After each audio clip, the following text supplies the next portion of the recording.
Welcome to Mr. Mutlow's Topic in 10 Minutes. This first video refers to the Concepts in Physical Education element of the OCR A.S. PE course.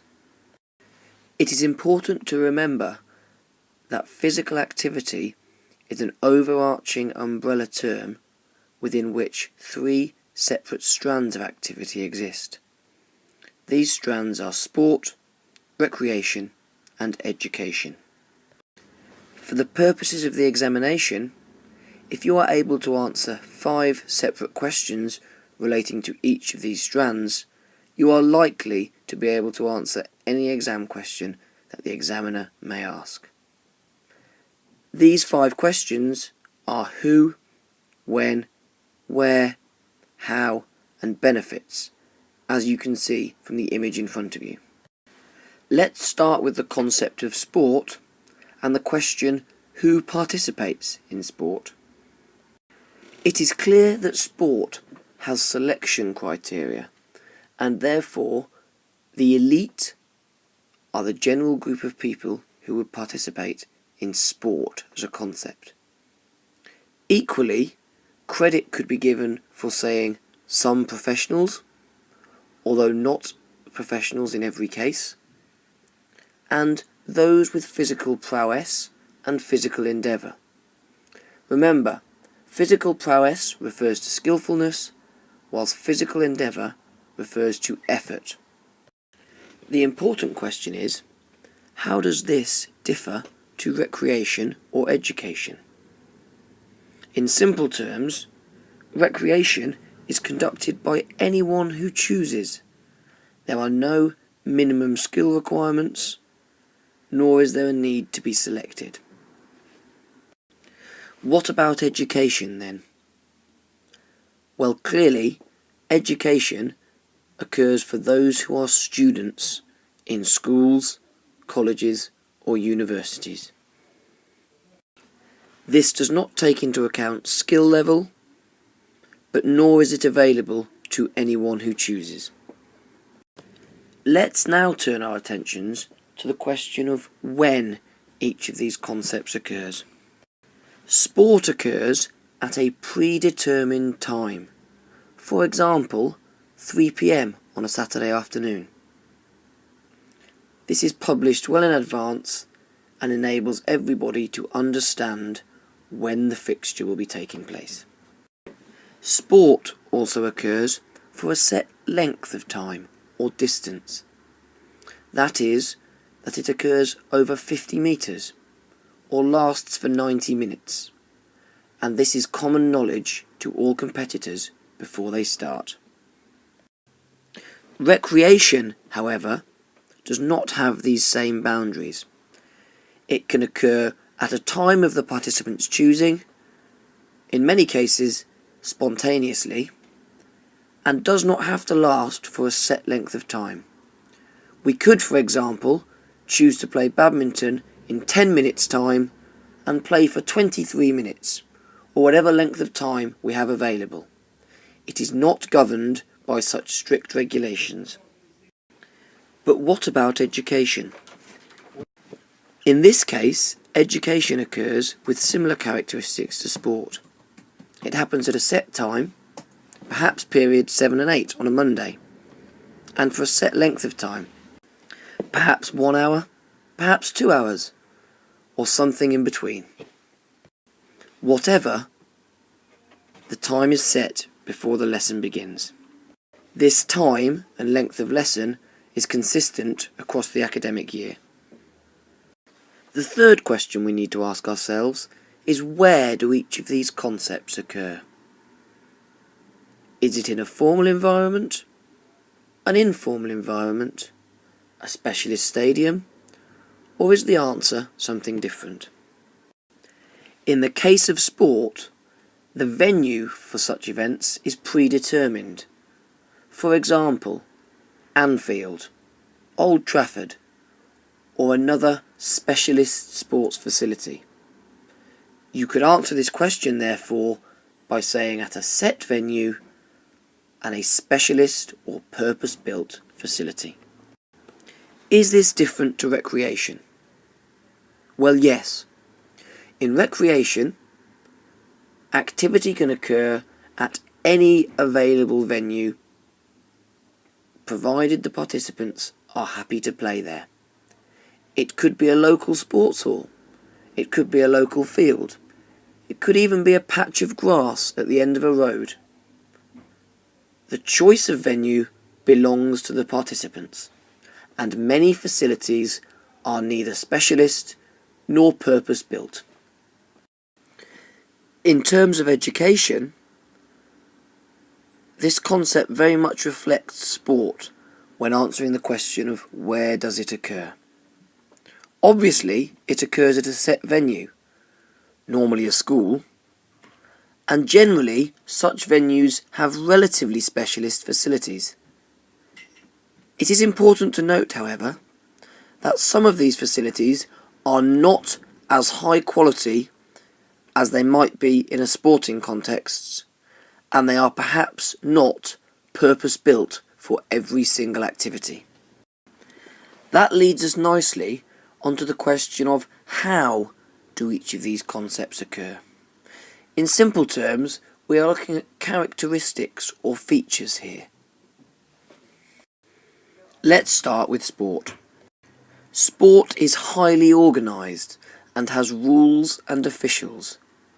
You do not see a sporting contest which does not have control from a group of people who are responsible for running it, whether they be a national governing body, umpires, referees, or other types of official.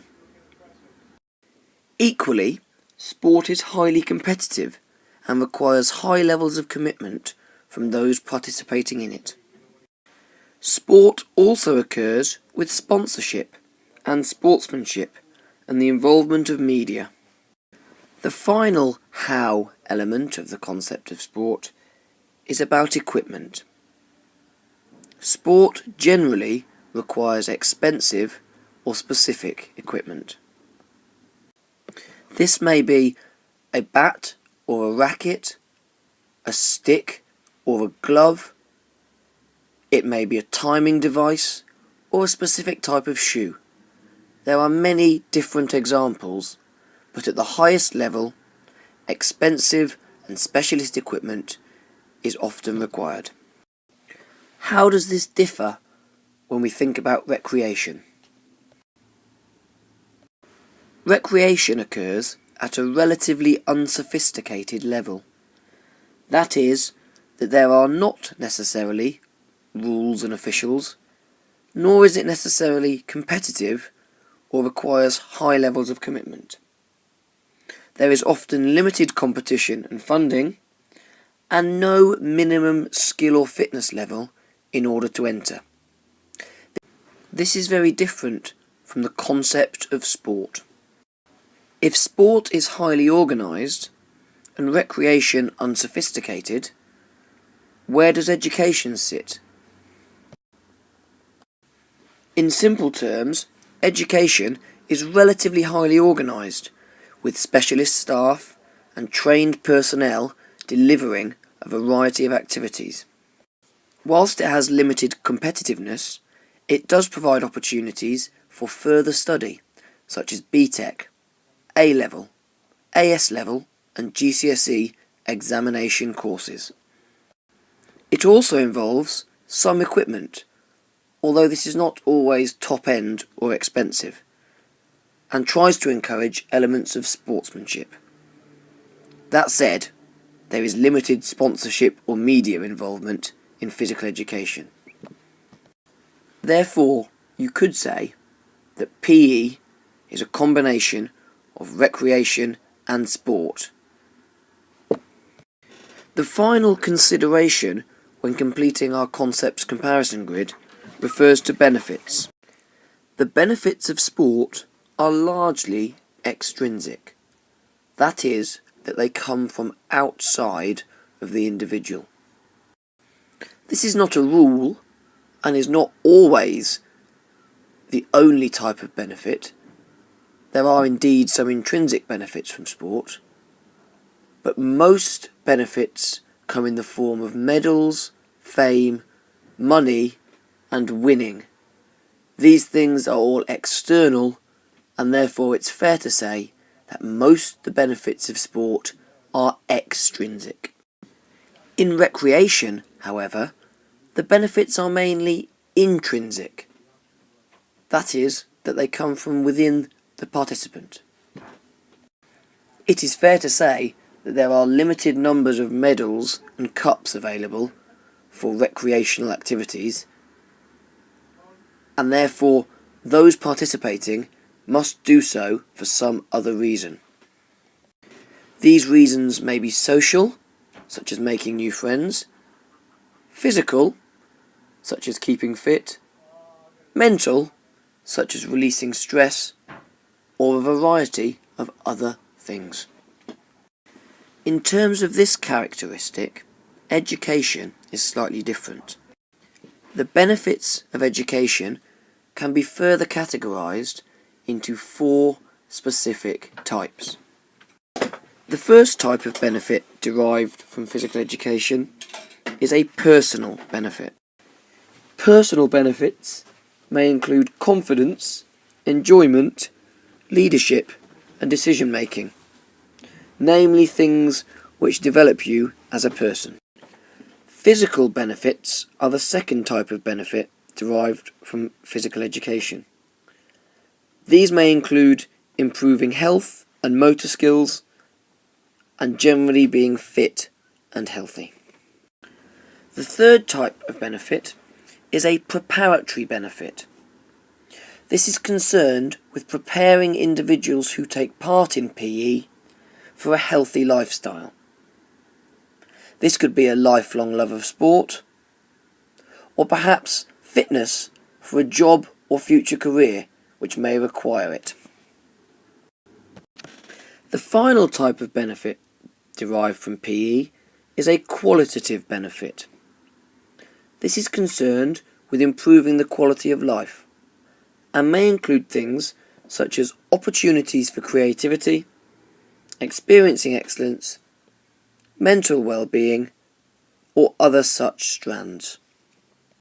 There is a simple way to remember these 4 benefits, and I would suggest that remembering PPPQ will enable you to recall these, if necessary, in an exam.